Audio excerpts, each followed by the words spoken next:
I developed a system called BioSignature. So basically, every site in your body where you store fat is an indication of your hormonal profile. So there are 12 Biosignature sites. I don't have time to cover them all, but this methodology has gained a lot of attention in the medical world. On Thursday, I'm presenting to a company who represents 50,000 doctors, and they want to buy the methodology for their practitioners. Why?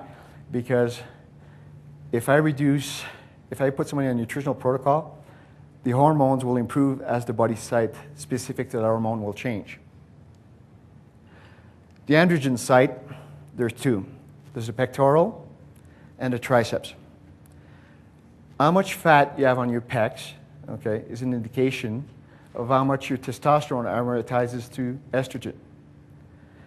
In countries where there's a lot of pollution, like in the UK, you'll find a lot of males with elevated estrogens. So they start to change their behavior, like Paul Taylor explained. So it's common in the UK for men to say things like, do these trousers make me look fat? Okay? That's because the estrogens are higher.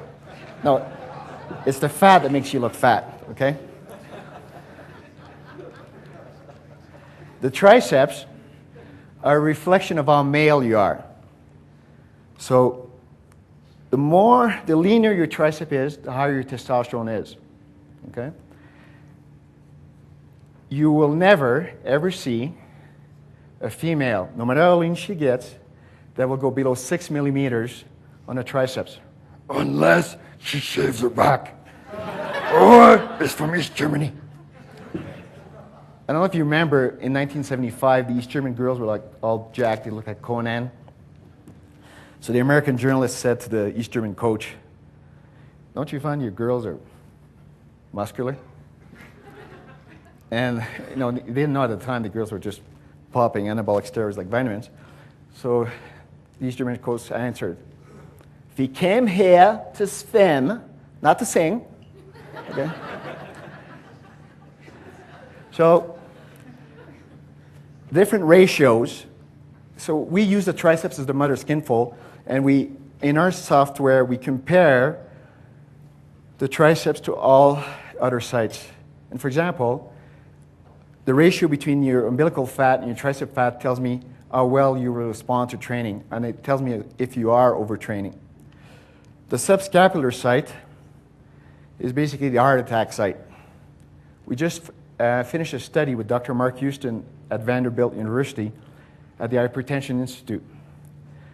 And I tested, actually I had to get a special pair of calipers because in Tennessee, they fry Twinkies, okay? So I had to, not joking, okay?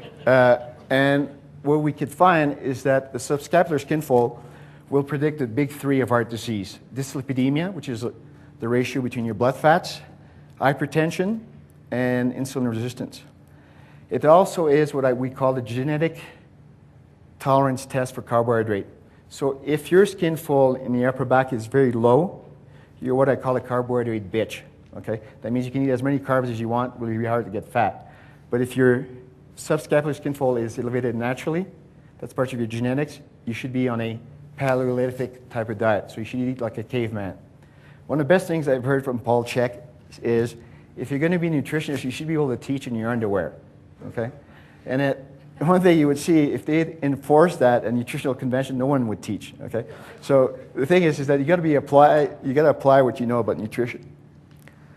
The suprailiac, which is the hip crest, that's your environmental carbohydrate site. In other words, it tells me how many carbohydrates you eat.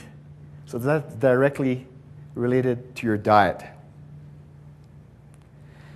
The umbilical, okay, the one, and there's a lot of research in the literature on that one, is related to how long you've been exposed to prolonged stress.